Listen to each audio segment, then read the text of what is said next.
Let me ask you something. Why? So that's Daredevil. That's because that's part of that game. So is it just part of that, or is it a continuation of that? No, Daredevil number 4 should be its own shit of the Daredevil. That Miles Morales number 13 is part of that game. Oh, yeah. Dude, that's why I'm like, I don't think because I didn't even trade it. Well, it's just like a part of the Miles Morales. You gotta get all these damn books, and some of them you don't even collect just to get that story. That's what I'm saying. That's why it's All right.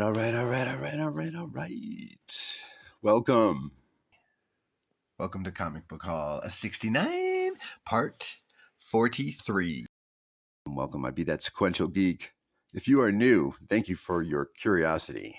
If you are a returning subscriber, I already know who you are. Thanks a lot for returning.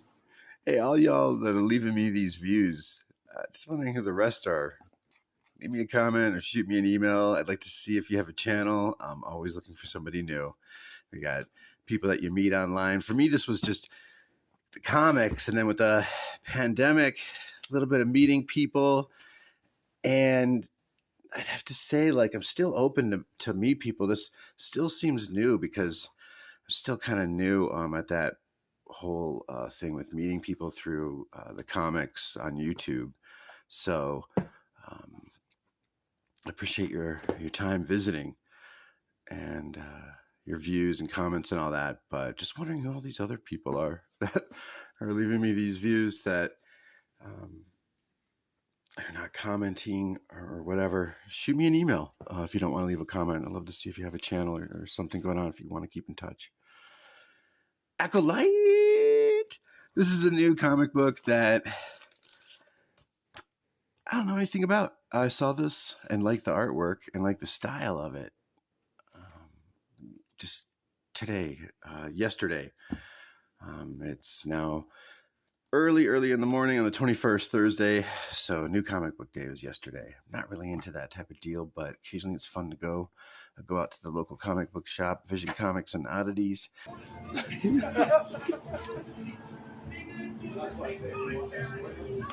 you're an influencer. Yes, I'm an influencer.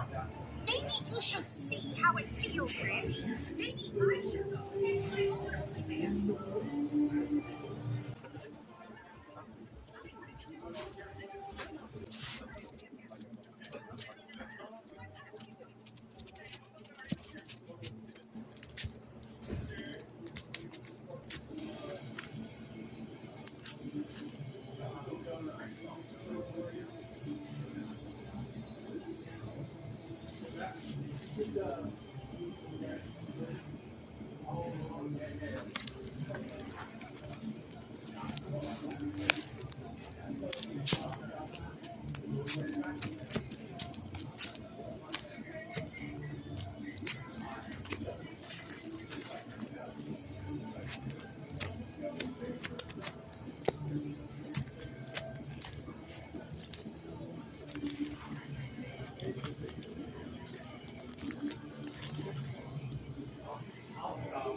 First of the three, Al Milgrom did this cover, Klaus Janson inks. Frank Miller does one of these covers, the third part, the final part, issue 53. It's Frank Miller's another cover. Maybe Buckingham does the Rich Buckler, or, I can't remember who does issue 52, the cover of that. Damn. It's a 3-part Black Panther story. I think it's like first appearance in Fantastic Four, then the Jack Kirby Black Panther, then Jungle Action, and then this story, this 3-issue story.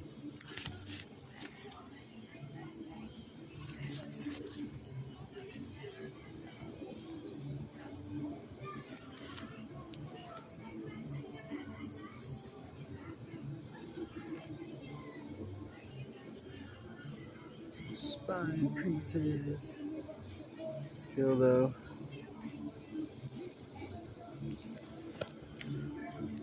First appearance at the Spider-Woman, was it? Then she's from or something? Right.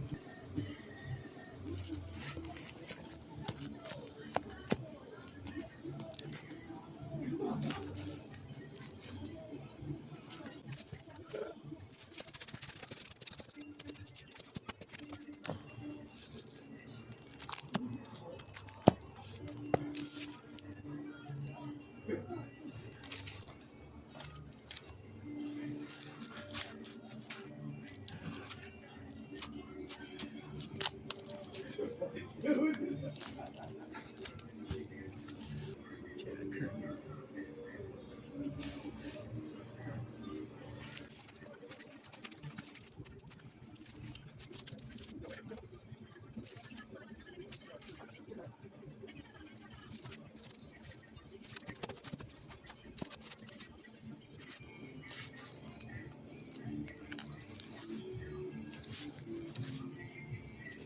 Show me the one I got that I showed off. This one was the coolest one, I gotta say.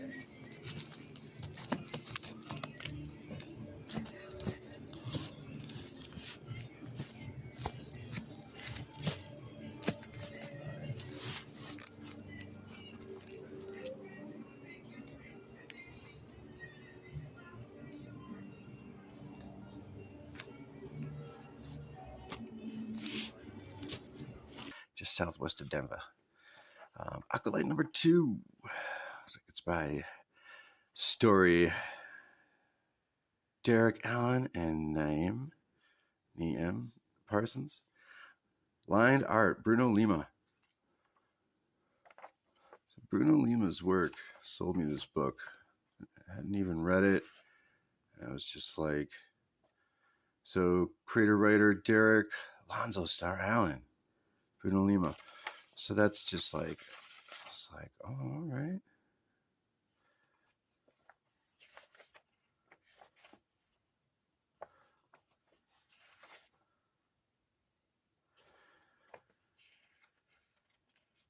So yeah, checking this out. This guy's a new superhero. I think he's an astronaut. I just looking at a quick review in the first issue. I think he goes out into space and goes to this moon on some other planet and encounters some dude that turns out to be maybe his father. I don't know. I have to read this and find out, right? Kind of be nice. Acolyte. Very interesting looking comic. Cool superhero look. I love it how he's just chilling on the moon there too. So yeah, nice. All right. Hopefully the dialogue is doable. Here's the first issue.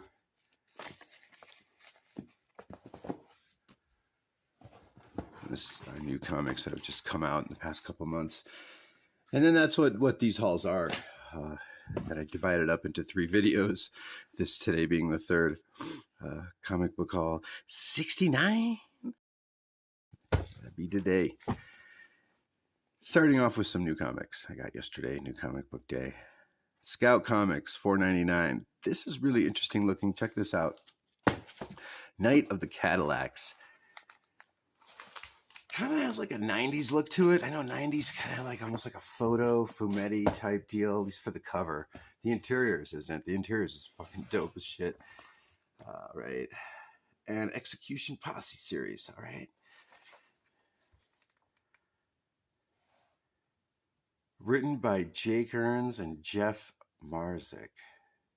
Art by Kirk the Savage Manley. Scout Legacy Edition 2023. All right. Scout Entertainment. Not bad, right?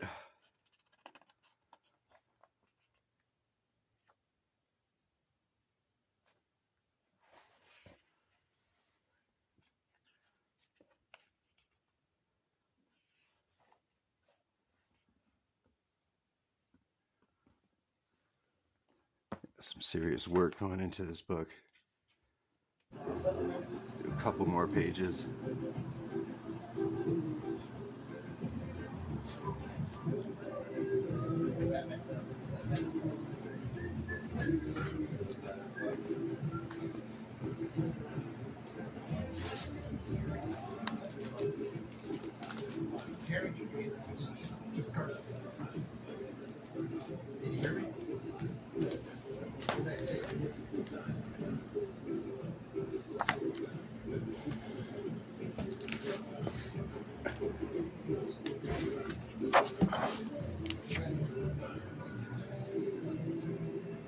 Here's another one that I've been putting off. I wasn't sure. Local publisher, Blood Moon, showing off one of their comics, their variant covers for some others, like a Crypt Keeper type comic.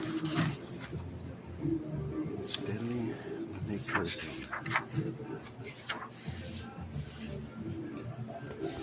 He's deadly when they arouse him. Hex paw. Left paw the devil. So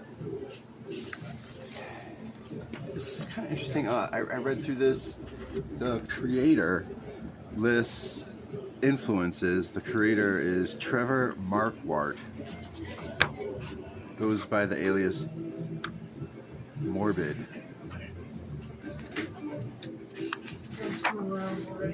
1946 enchanted French film version of Beauty and the Beast. 1968 The Danger Diabolique from director Mario Bava. This is from the comics. From 1970s underground comics classic, The Story of Rolf by Richard Corbin.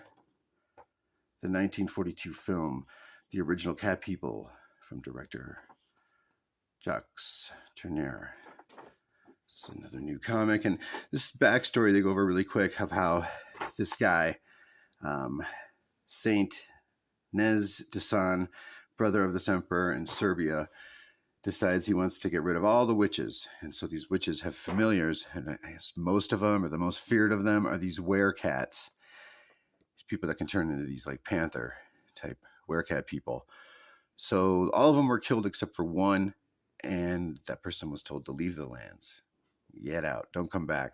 So throughout the ages, hundreds of years later, this dude is a descendant of these werecats. It's kind of like a thief, assassin.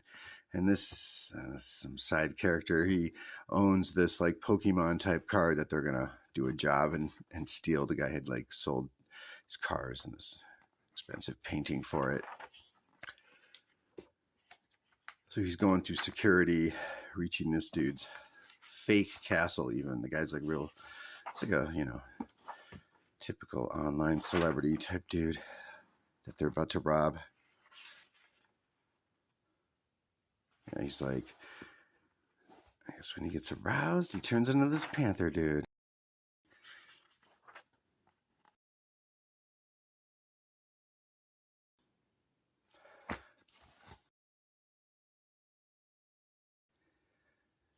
Witchcraft, lycanthropy,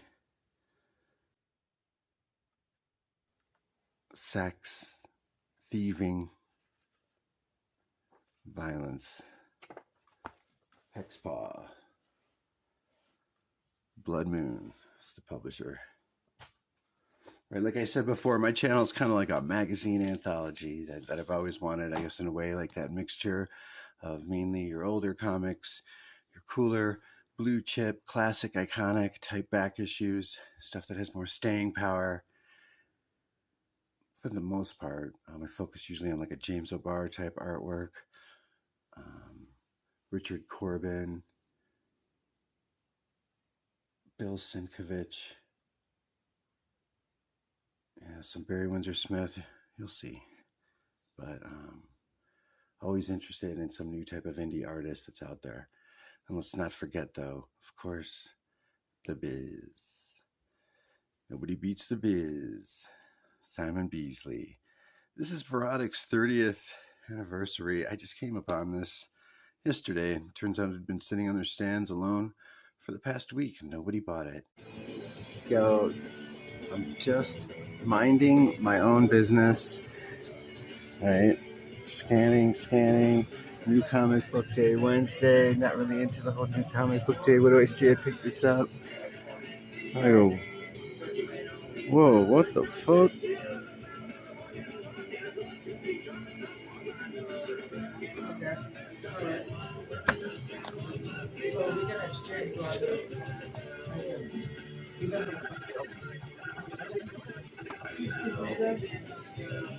Celebrating 30 years of Verotic Comics. Word. Just waiting for me. Celebrating 30 years.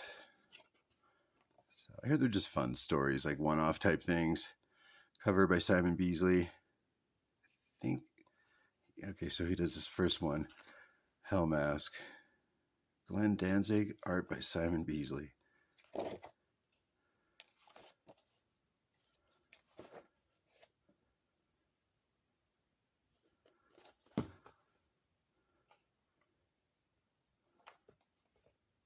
Just going through some more stories.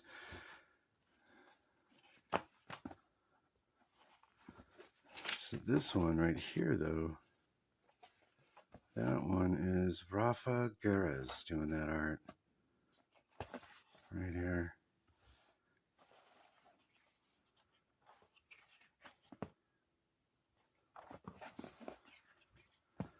Looks kind of uneventful, though. Like, you would think, shit, this last one, I mean, sure, there's that image there, but you think it would just be like Verotic's 30th anniversary. Let's just bang it out each panel. You know, that, okay, there's some mystery there, but, you know, mystery girl. But it...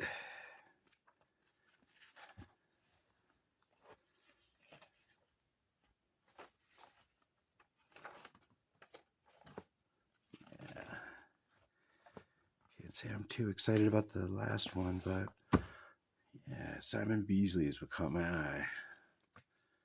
Just a quick Verotic buy. Verotic 30, happy anniversary, Verotic. Way to go, Danzig. And then some back issues. So I ended up getting these at $4 for the last issue of the Barry Windsor Smith run that started with issue 72. The second issue of that story for $5. And like I was pointing out over at the shop from that little video, this symbol here, Curtis Company, that's like an old time shipping. If you look up Curtis Company, you'll see it on, like, I think lists of businesses that existed in the 30s, definitely in the 40s. So just an OG distributor. Sorry, not publisher. And the deal is that when you just take it out, when you see that, it's going to be a newsstand, which by like 1986, supposedly it was 50% newsstand. But in my opinion, people were bagging and boarding comics by 1982. 1982, you were seeing local news stories. I was seeing local news stories for classic, what was it called? Classic Movies, Comics, and Cards Center. Classic Cards, God, what was it? It was like Classic Comics, Cards, and Movies. I think that's what it was. On Middlebelt Road, Middlebelt and 8 Mile. They had the news there a couple of times. And, you know, people started bagging and boarding when they started hearing about these comics raising in price and comic book shops started opening up. So, yeah, direct edition, 1982 for me, that's like a cutoff year. 83 definitely. 83 and later, get it in a newsstand. 82 and earlier, get it in a direct. Just because of the print run.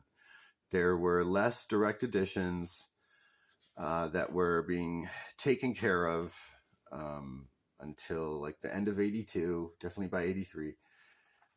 Then there were newsstand, and then by like 19, look at Logan's getting the the metal seared onto his body.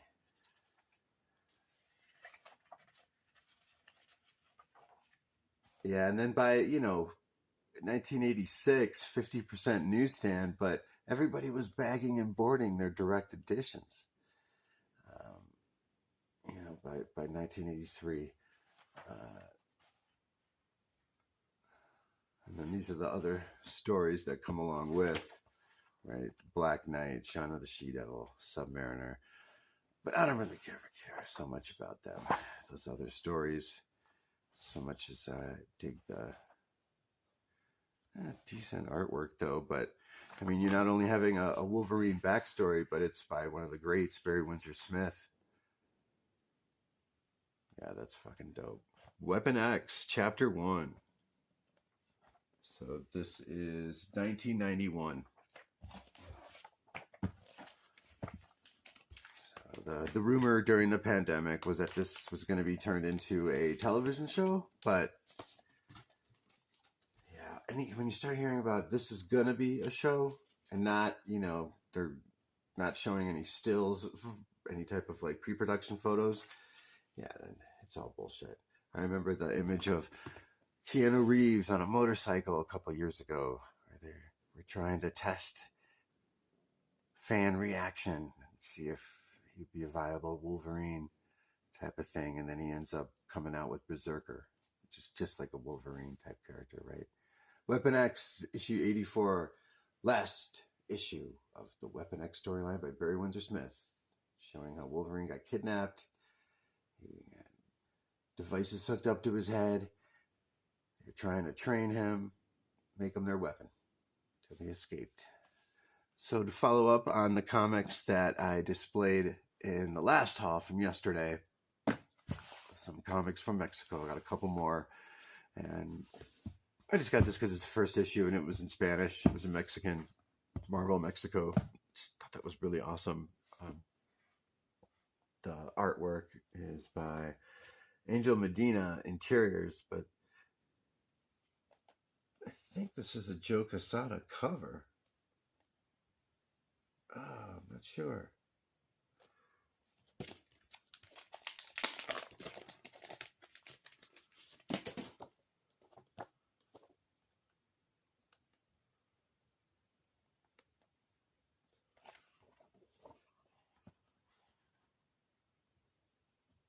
That looks like Quesada for sure. But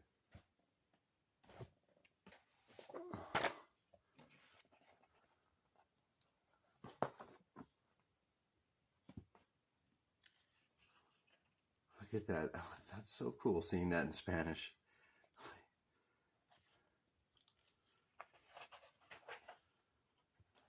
Fucking dope artwork.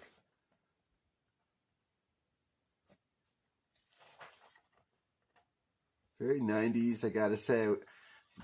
Still not entirely into the 90s. Like too much, all the blending of the ink, the lines together. I find that kind of like very hack job like.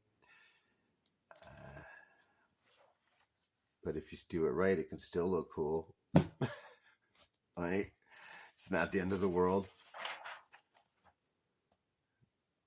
That might not be something I preference, but I'm glad I got this. Still looks fucking cool.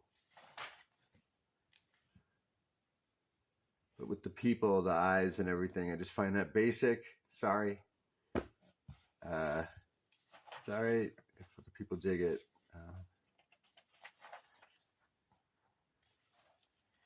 It's not terrible. It's not intolerable. It's fine. It's just not for me. Still looks cool as shit. Him chilling in the rain there. Whoa.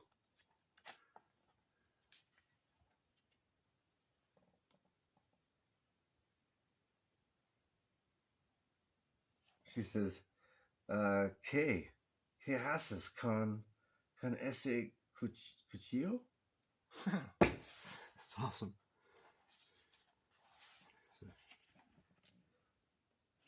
Yo.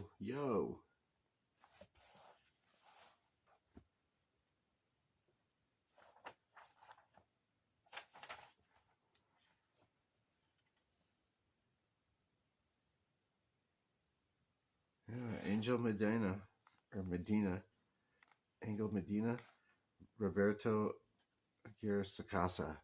That's the writer. So suppose that Angel Medina would be the cover artist as well then. Pretty sweet. Nice work. So we're talking 2006, right when I was leaving comics, this came out. 27 pesos. Avengers, Captain America Lives Again, reprint from 1963. And once again, just like I was pointing out my other haul, I just thought it was kind of amusing. Captain America, right? I mean, this is in Spanish. It's a Mexican publication, Marvel Mexico. Seeing like a Captain America in Mexican, from Mexico, it's like, I remember a friend of mine from Mexico City, I was saying, America's fucked. And he's like, hey, he's like, you know, you're just talking about the States. He's like, you know, there's a lot of other people that call themselves American that aren't part of your America. And I'm like, you're right. You know, it's interesting that, because I figured, okay, he knows what I'm talking about. But at the same time, now I know what he's talking about. You know what I mean? So, that being said, Captain America, what the fuck? You know, and as I said before, you know, don't just suddenly put somebody in from Mexico playing Captain America and have it be like that over a span of 6 months. I mean, introduce the person for 18 months and then, even then, have it be mentioned to have somebody from Mexico take over the mantle of Captain America. Then you wean the guy on to being Captain America after like another year and a half. So the guy's been around for 3 years. Then the person might be Captain America. But then if it's even that quick, 3 years, then you say, oh, well, why is that guy Captain America? Oh, well, you know, they had to give him 3 years to have him become Captain America. When it becomes still obvious, then don't do it. Like then just create somebody new. There you go. Right? You know, like quit the whole changing races of these characters and then just create somebody new from Mexico and have that dude kick ass. You know, have it be a guy and a girl, a brother and sister, or a married couple, or they're just friends. I don't know. I don't care. But have something new. We need something new. And not just because of race. I mean, that was just my idea, but yeah, why not though? Like a Captain America, have somebody call themselves Captain America, but they're from Mexico. They still are like, yeah, I'm Captain America. What up? You're cool too. Just free flowing right now. Free flowing. We got ourselves some Stan Lee story script with Jack Kirby plot and art, and Captain America coming back from the Golden Age into the Silver Age. His first appearance here into the Avengers, 1963. There he was, frozen.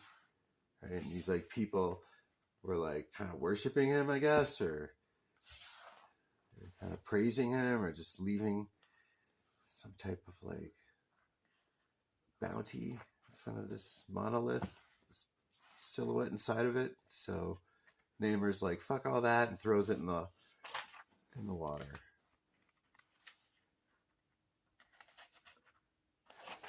Yeah, this is such a great story. Growing up, I've read this multiple times in multiple mediums. I think my original source of Silver Age and Golden Age, meaning the Marvel Silver Age, wasn't actually the comics. It was like my first 30 issues of Spider-Man and the Avengers and Fantastic Four were these small, like trade paperback looking booklets that were comics. And those got mixed around in the neighborhood. At school, riding bikes around, finding them. Those were all over. Those were extremely popular. So I have a couple that I've shown off in the past. So there we go. Mexico and Espanol. Una historia. That's so rad. Gloriosamente escrito. Escrito.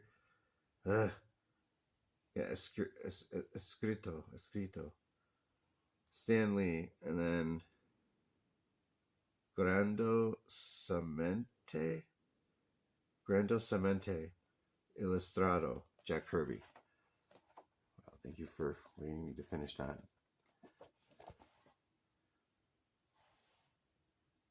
Rad. This up next. Let me see. All this. So far, this run of comics from issue 116 to 129, I got for around $50, and that's been the going rate of a direct edition of X-Force. X-Force that started by Rob Liefeld, and when things started changing, Marvel dropped the Comics Code Authority. The first comic book to officially do that is X-Force, issue 116. And they did it with a new writer, Peter Milligan, and an artist, Mike Allred, that finished it up. Darwin Cook came in for issue, was it 124, I think? We'll see in a second. X-Force 116. So I bought the whole set, right? Because this Peter Milligan, Mike Allred run, so it's the first comic to drop the Comics Code Authority, but also you've got these superheroes that are more slice of life type stories, more just lifestyle stories, less let's go out and help people. They're based on a reality show. So a lot of them are just like, screw you, I'm not going to go out unless you give, up the money in my contract because I do more work than these other people. Just interesting takes like that I find to be a lot more realistic take on people with powers. Keep the superhero comics. Don't get rid of them. Add more stuff like this, or throw in a little bit more stuff like this in the regular superhero comics. Point being, it was a new type of superhero powered up people book that brought me back into comics. It was this type of book. This is May 2001, and it was this type of book that came out around the same time as you got Grant Morrison and Frank Quitely on New X-Men, Michael Gaydos with Brian Michael Bendis doing the Alias comic book, as well as Alex Maleev and Bendis on Daredevil. You also had people from the 90s, full swing, with Drawn and Quarterly and Fantagraphics like Peter Bagg and Daniel Clowes and Chris Ware. All their successes from the late 80s and 90s were in full swing by this time. And Vertigo was kicking ass, was making some great changes.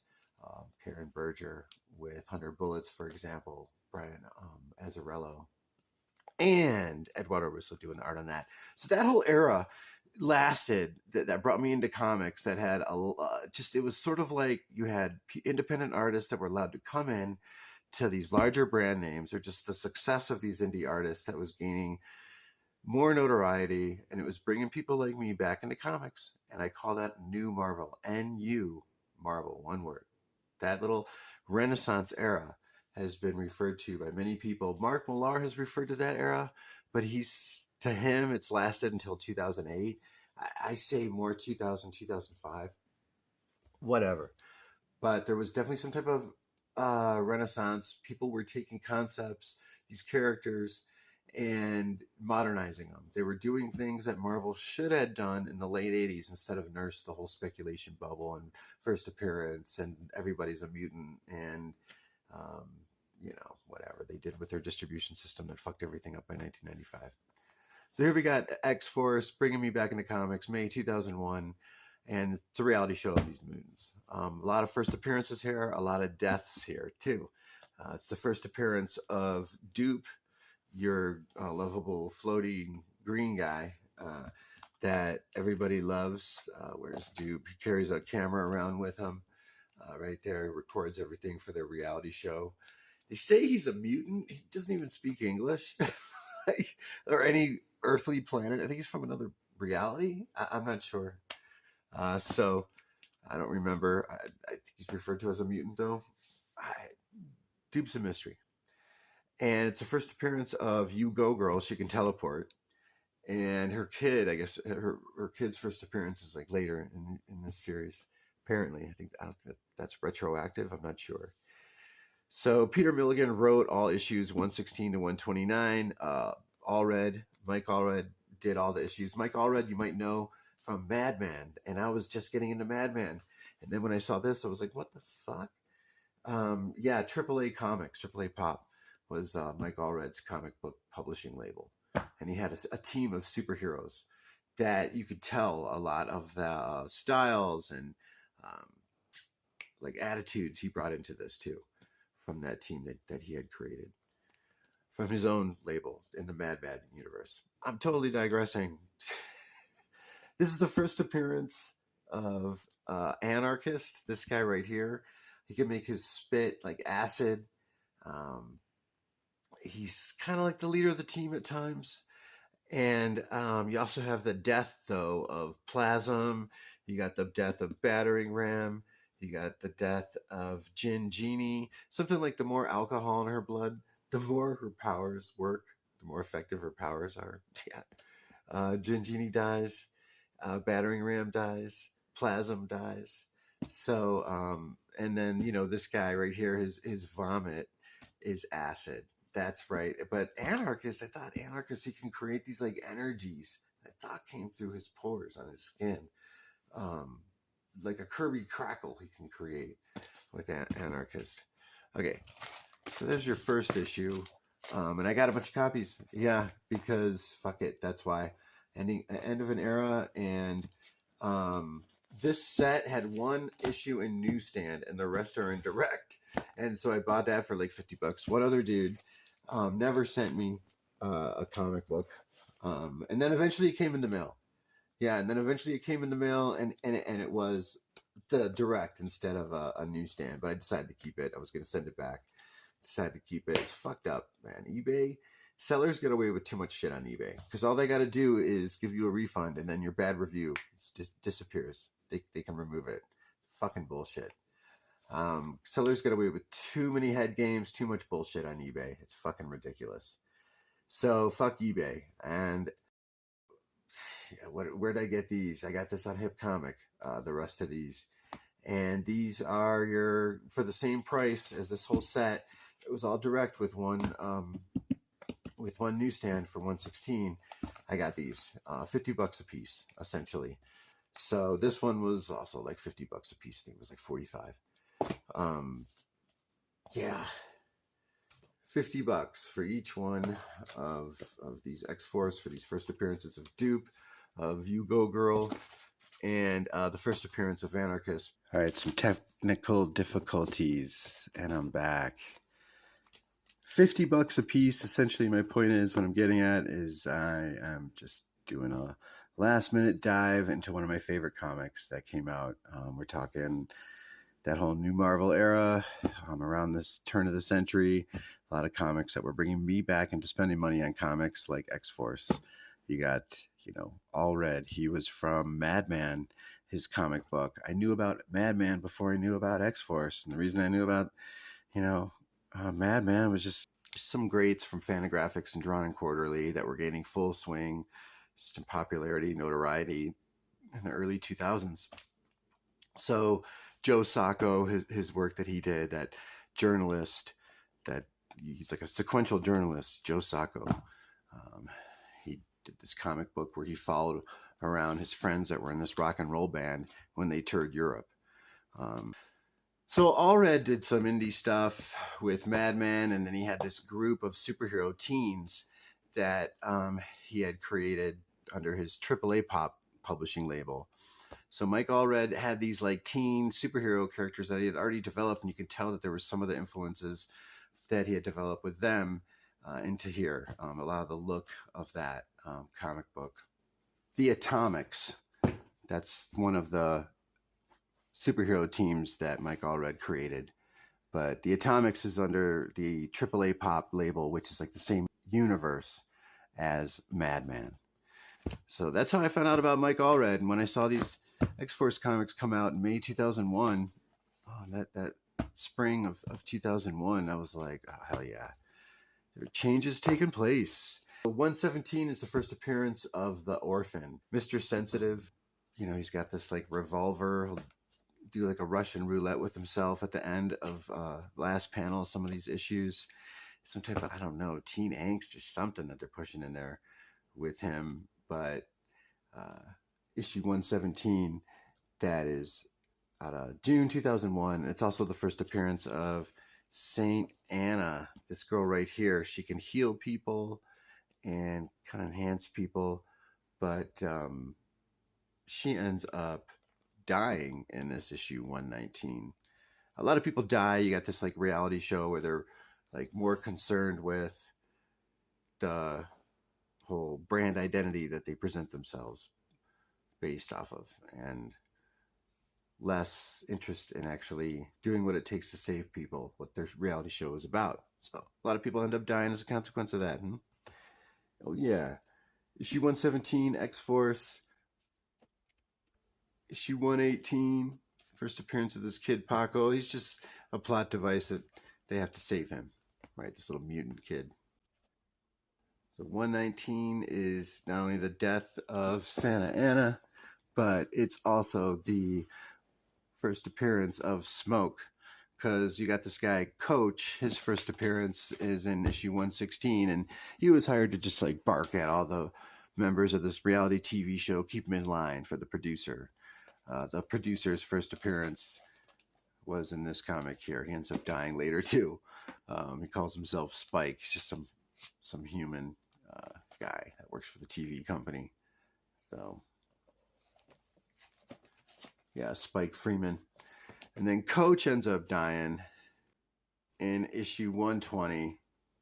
Same thing with the two people that Coach hired to replace some of the other people that died, Smoke and Succubus. Succubus is like her appearance was in like a previous comic book, but Succubus and Smoke end up dying in issue 120. They were hired by Coach to off some of the other members of the team, but it didn't work out. Didn't work out so good. And of course, as soon as somebody becomes popular, I guess it's like this thing with Marvel. The producers think you always got to make somebody who's becoming nifty or cool or, you know, some type of fad character, whether they last or not. They always got to connect them with Wolverine. I'm really sick of that, mainly because, and sorry to complain, I guess, in a way, because it's the early 21st century. I got to complain when I point out something that I don't think should be going on. But since the late 80s, whenever you would see a comic book failing, you knew it was failing because Wolverine was on the cover. This instance, I don't think X-Force was failing. Maybe they were trying to have it gain popularity because we are talking 4 issues after this new look, right after they dropped the comics code. So maybe that's why they put Wolverine on the cover. But Dupe was this like nifty type of character that is just kind of like this cool, not really cute, but kind of cute in a way, has some adorable qualities to him, but at the same time, his look kind of clashes with that at first.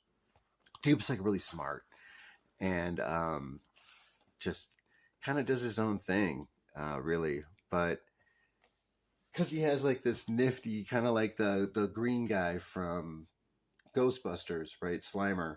He's nothing like that dude, but I'm just saying, like that type of novelty, standout type of weird character that could become beloved by fans. So he was kind of gaining that, and so they connected him with Wolverine. I don't know why. He's so weird. Maybe they thought it was fun to connect him with Wolverine. He's been around so long, but the whole connecting everybody with Wolverine to me is just, it's like, get over it, you guys. Wolverine, he's no longer cool. He's no longer edgy. It's tragic what's happened with Wolverine, the rest of Marvel. So this was in a window of time, like I said, that new Marvel era, they were bringing me back. But then when I saw this, I was just like, okay, fine. You know, go figure. No surprise, this series ends in issue 129. It was bittersweet when this ended because at the same time, though, they rebooted it as Ecstatics, and when they rebooted it, you could tell things were changing. That was when that new Marvel era thing was ending.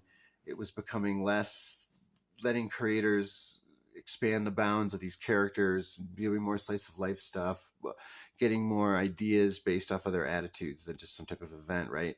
Well, the event started taking over. I think House of M had something going on, and also too, maybe just they wanted to take the X-Force comic and revamp the whole adventure type action thing based off of the Liefeld comic. So they created Ecstatics, and they still tried to keep up with the whole reality show. But by the time Ecstatics came out, it was more like trying to keep up what was. Let's push something, keep something up based on what they think it was supposed to be, than then having it flow. How do you have something flow but still have it be about a reality TV show with people that don't care? I don't know, cycle in more characters, keep killing people off then, do what you were doing like that, don't bring back the same.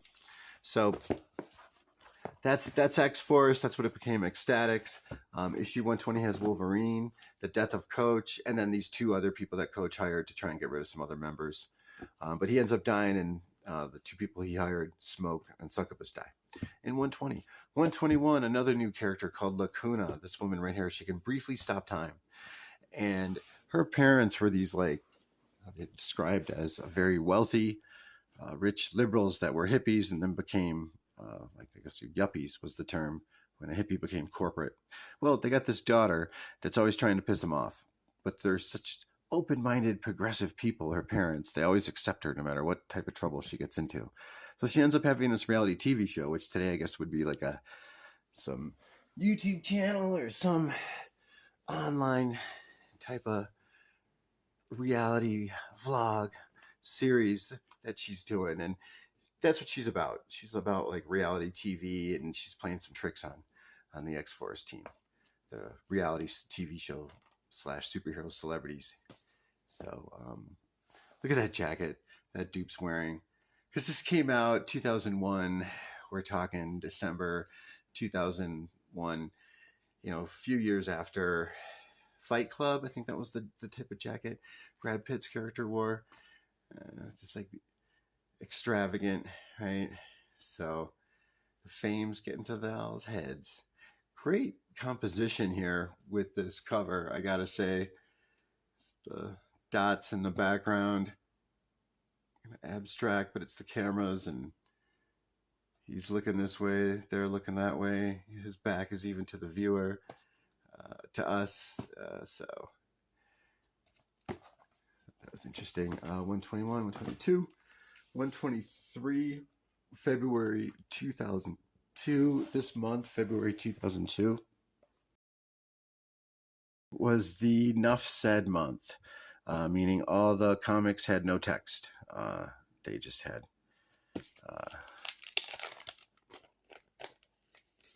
sequential. One of the reasons this issue is, I thought there was, you know, I think it's the Newsstand. So the Newsstand version of this issue for February for that month, there was a coupon. I think it was for Sears or Walgreens, or I think it was Sears, that people would cut out.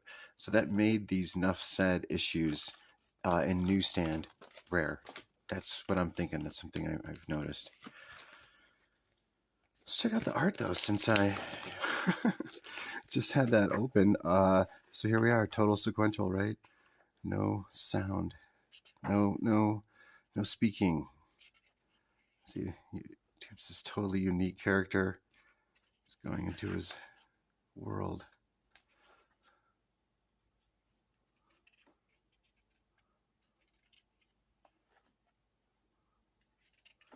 This is all Mike Allred art right here. You see, is that his wife that is inking, perhaps? Laura Allred. Yeah.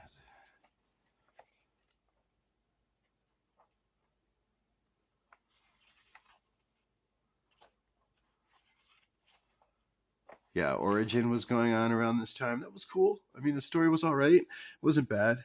Modernization of the Avengers. A lot of cool stuff that was going on. This new Marvel era.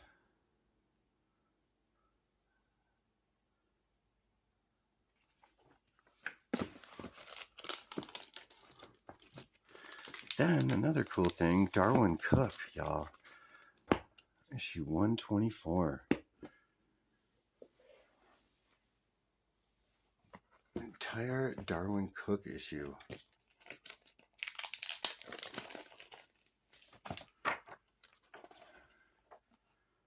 Written and drawn. I know that one of the issues when this becomes Ecstatics, I think it's like issue 4 or 5. One of them is a Paul Pope illustrated cover and interiors.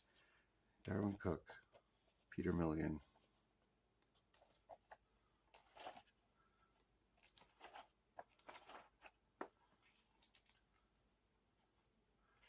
So You Go Girl can teleport. Her origin story.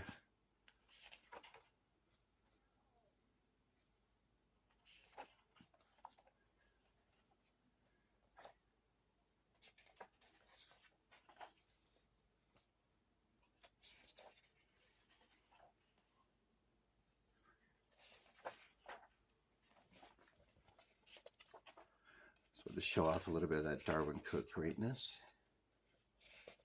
Mr. Sensitive, right?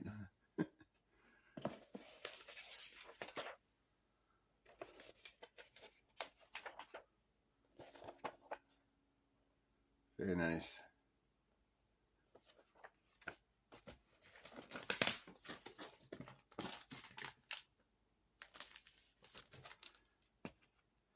First appearance of Dead Girl. Very cool. So you got your for your X-Force comics, really, like, you got your first issue, right? That's the first appearance of Dupe and You Go Girl. Yeah, Dupe, You Go Girl, and Anarchist. All right, those are staying members, long-standing members. And then you got issues 125, first appearance of Dead Girl, first cover appearance of Dead Girl. And the thing with Dead Girl is that she's dead. She's a mutant. She came back to life. She can talk to the dead. She can bring some dead back to life temporarily. She can go through walls. She can be wounded, but not, and then recover from it. So-called heal. Kind of like, this morose, macabre type of character. Even her voice is like, got like the word bubbles, got the lines around it.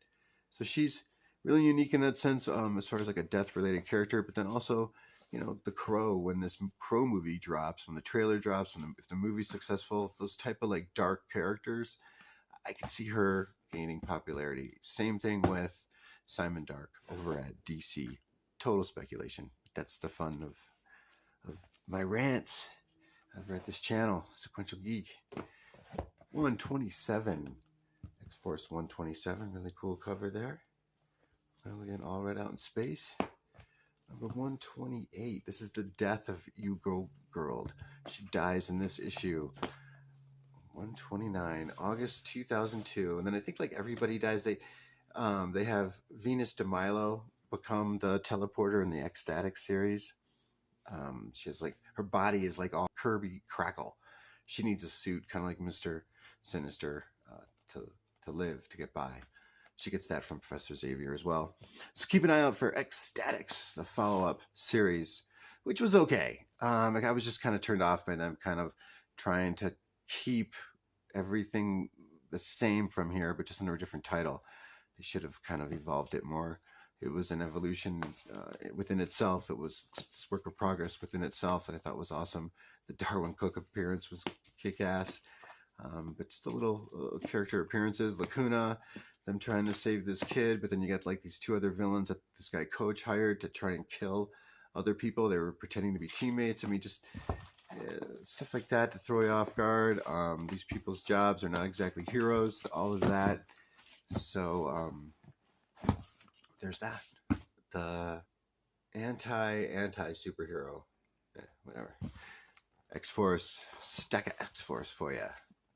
Heavy Metal in 1979 is the first appearance of Ellen Ripley and Aliens in Comics. That's from Heavy Metal Comics. Okay, so although this is the first time you're going to see Newton Hicks in comics, you got the first time you're going to see Aliens printed in comics since the movie adaptation in 1979. We're now talking 2 years after the second Aliens movie by James Cameron. 1988 now. So Mark Verheiden, like I was saying, wrote all of the 3 limited series stories, which together became known as the Female War Trilogy. Right. So this first one, it just says Aliens. I think it's known as Aliens Outbreak of the 3. You might have heard it being referred to as Aliens Outbreak, but Mark Verheiden, Mark A. Nelson doing the art. So this is May 1988. You've got these 6 issues going on, and June 1989 is issue number 5. So what, of 89 was the last issue of this 6-issue limited series, And then there were 2 more limited series, 2 more 4-parters to finish up this whole trilogy. But while that second part was going on, at the end of 89, you then have Aliens versus Predator. Because the Predator movie came out in 1990, but leading up to that, this guy, Chris Warner, a writer, editor over at Dark Horse Comics, told Mike Richardson, the guy who founded Dark Horse up in Milwaukee, Oregon, he said, why don't we combine the 2 properties, Aliens and Predator? So in Dark Horse Presents issues 34, 35, and 36, 34 came out November 1989. So November, December, and February 1990. Dark Horse Presents 36. Yeah. February 1990. That's the first time they show the Predators and the Aliens together. Yeah, it's issue 36 that actually shows the hunt, a Predator killing an alien. And here we've got the first Alien series where some scavengers, they find this ship that's been infected with aliens. And so that those scavengers ship ends up in a military base in Texas. And then everyone in the area is getting nightmares because it turns out it's a queen that they got on this military base in Texas. Everyone in the area is having these nightmares.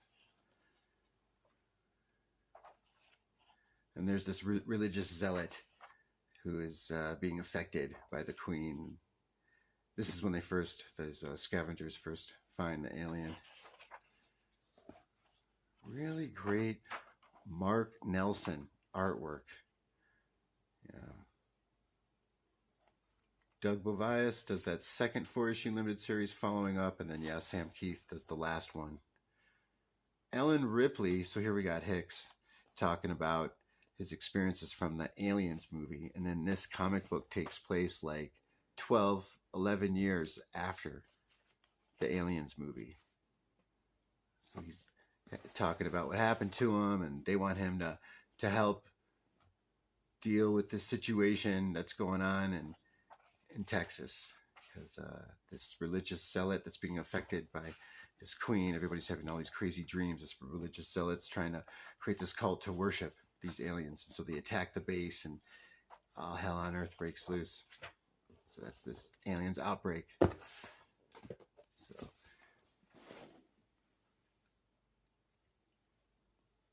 May 1988 is issue number 1. September 1988, issue number 2.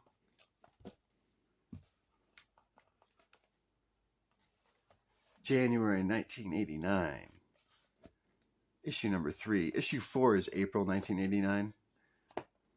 Issue 5, June 1989. And then the 6th one came out in July 1989, as a matter of fact. And then November of 1989 is Dark Horse Presents issue 34. Yeah, Philip Norwood did the art on that Dark Horse Presents story. The first Aliens versus Predator. Aliens Alchemy is just a random buy that I found.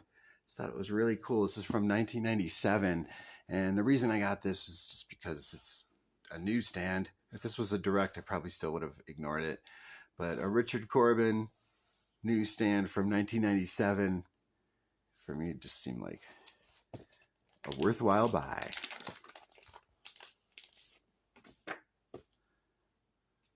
Richard Corbin. If you want to check out some early Richard Corbin, check out Heavy Metal magazine.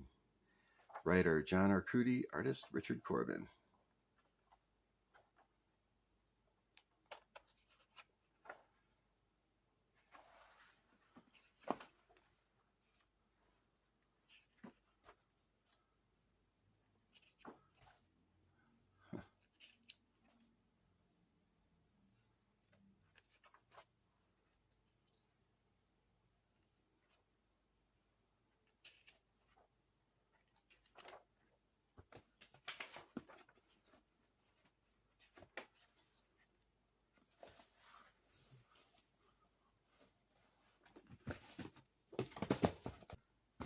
Another random buy. Dead Orbit. Even in a direct, of course I'll buy it. Fuck yeah, I don't even know if in 2017 they even had newsstands at that point. So, 4-issue limited series. Written and drawn by James Stokoe. Couldn't resist.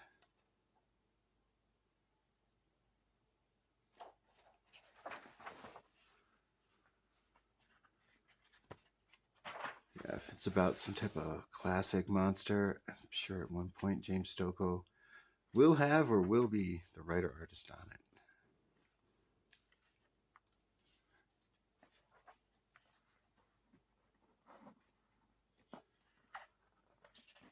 Skip ahead a little bit here.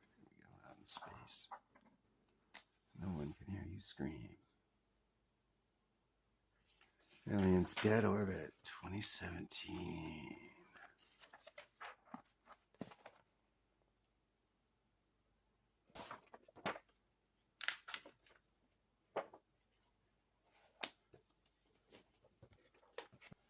June 1988. The third appearance of the alien. The second appearance of aliens, right? Heavy Metal, 1979. The movie adaptation, first appearance in comics, second appearance. And here's the third appearance of an alien. And this is the third appearance of an alien, the symbiote, Venom, Amazing Spider-Man 301, June 1988. We are wrapping up this haul. This David Michelini story, art by Todd McFarlane.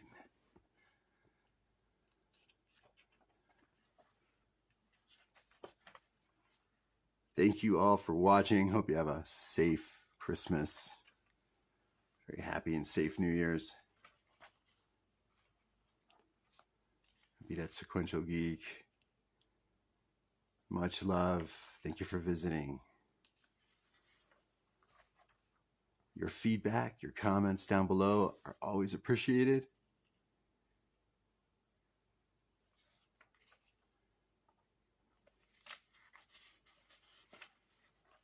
Much love. Represent. Respect.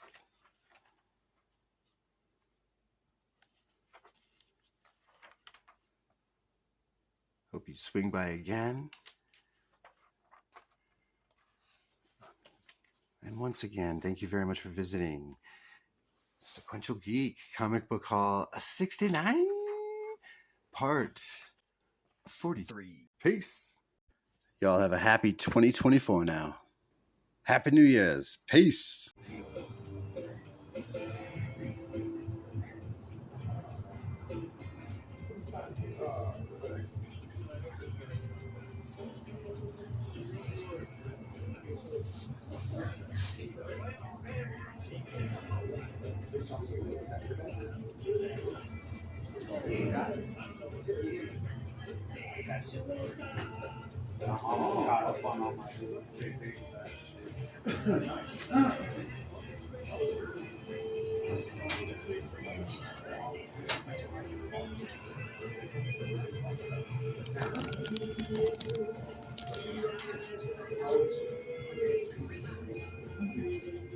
David.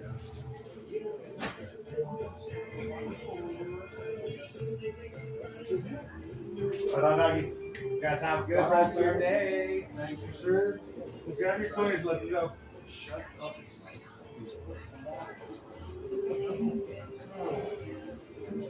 Yeah, dude. What? Yeah. Whatever. More like half mix. Half mix bag. I'll even take that.